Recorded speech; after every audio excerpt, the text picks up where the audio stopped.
Guys DHT blocker tablets को use करने के बावजूद भी अगर आपको कोई भी रिजल्ट्स नहीं मिल रहे और आपको अपने हेयर फॉल या हेयर लॉस में कोई भी पॉजिटिव चेंजेस नहीं दिख रहे, तो इसके 3 कारण हो सकते हैं। सबसे पहला कारण ये हो सकता है कि आपके हेयर फॉल या हेयर लॉस का मेन कॉज DHT है ही नहीं। गाइज हेयर फॉल या हेयर लॉस के कई सारे रीजंस हो सकते हैं, जैसे कि जेनेटिक्स, मतलब अगर आपके दादाजी का हेयर फॉल हुआ हो, आपके पिताजी का हेयर फॉल हुआ हो, तो जाहिर सी बात है कि आपका भी हेयर फॉल और हेयर लॉस होगा। जब भी हम हेयर फॉल या हेयर लॉस की ट्रीटमेंट लेने डॉक्टर के पास जाते हैं तो डॉक्टर भी हमें हमारी फैमिली बैकग्राउंड के बारे में पूछते हैं, और अगर हेयर फॉल जेनेटिक रहा तो मेडिसिन भी हमारी कुछ खास हेल्प नहीं कर पाती। इसी के साथ हेयर फॉल या हेयर लॉस के और भी कई रीजंस हो सकते हैं, जैसे कि हमारी लाइफस्टाइल, खाने पीने का तरीका, हम बाहर का कितना खाना खाते हैं, उसमें मिलावटी चीज़ें कितनी होती है, हमारा स्ट्रेस, और अगर हमारे बॉडी में किसी चीज़ की डिफिशियंसी हो, किसी चीज़ की कमी हो, या फिर हम अंदर ही अंदर किसी बीमारी से जूझ रहे हो,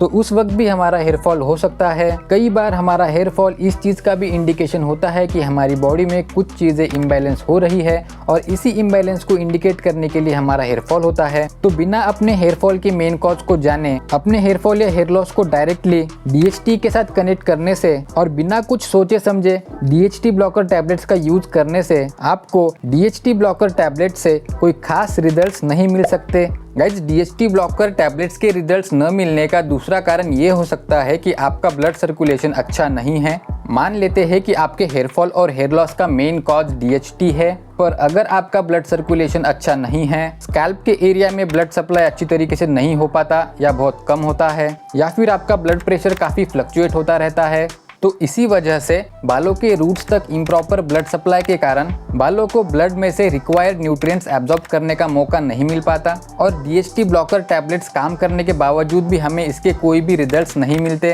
तो DHT ब्लॉकर टैबलेट्स लेने के साथ साथ अच्छा ब्लड सर्कुलेशन होना भी बहुत ज़्यादा ज़रूरी है, और बालों के रूट्स तक अच्छी तरह ब्लड सप्लाई करने के लिए आप हेड स्टैंड कर सकते हैं, जिसे शीर्षासन भी कहा जाता है। मैं हर सुबह 5 मिनट के लिए हेड स्टैंड करता हूँ, जिस वजह से मुझे अच्छे रिजल्ट्स मिल रहे हैं। या फिर अच्छे ब्लड सर्कुलेशन के लिए आप डर्मा रोलर का भी यूज कर सकते हो। अब डर्मा रोलर क्या है, इसे कैसे यूज करते हैं, इसके फायदे और नुकसान क्या है, इससे रिलेटेड वीडियोस मैं जल्द ही अपने चैनल पे लेके आऊंगा। गाइज DHT ब्लॉकर टैबलेट्स के रिजल्ट्स न मिलने का तीसरा कारण ये हो सकता है कि आपके बॉडी में या फिर ब्लड में न्यूट्रिएंट्स, मतलब पोषण तत्व जैसे कि प्रोटीन, विटामिन, कैल्शियम, इसके अलावा जिंक, मैग्नीशियम, बायोटीन वगैरह पर्याप्त मात्रा में मौजूद नहीं है। मान लेते हैं कि आपके हेयर फॉल और हेयर लॉस का मेन कॉज DHT है और आपका ब्लड सर्कुलेशन भी बहुत अच्छा है, पर आपके खून में न्यूट्रिएंट्स की कमी होने की वजह से अच्छा ब्लड सर्कुलेशन होने के बावजूद भी हमारे बालों की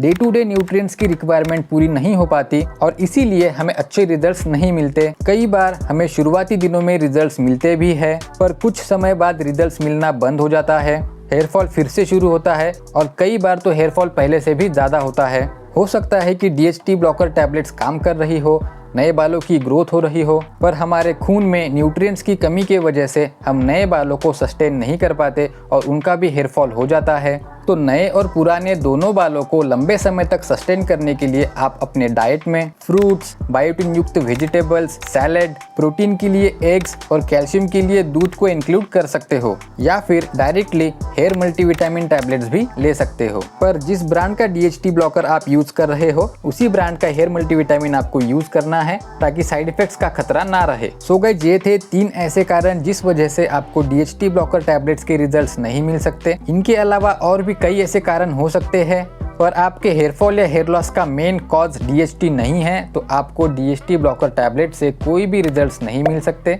इसीलिए अपने हेयर फॉल के मेन कॉज को जानना बहुत ज़्यादा ज़रूरी है, और उसी के अकॉर्डिंग मेडिसिन लेना भी ज़रूरी है। तो आशा करता हूँ गाइज कि मेरे द्वारा दी गई इन्फॉर्मेशन आपको समझ में आई होगी और पसंद भी आई होगी। अगर ये वीडियो आपको अच्छा लगा हो तो प्लीज़ इस वीडियो को एक लाइक कर दीजिए, और अगर आप DHT ब्लॉकर, हेयर मल्टीविटामिन और डर्मा रोलर को परचेस करना चाहते हो तो परचेसिंग लिंक डिस्क्रिप्शन बॉक्स में दिया गया है। तो इस वीडियो में बस इतना ही, मिलते हैं नेक्स्ट वीडियो में। Thanks for watching.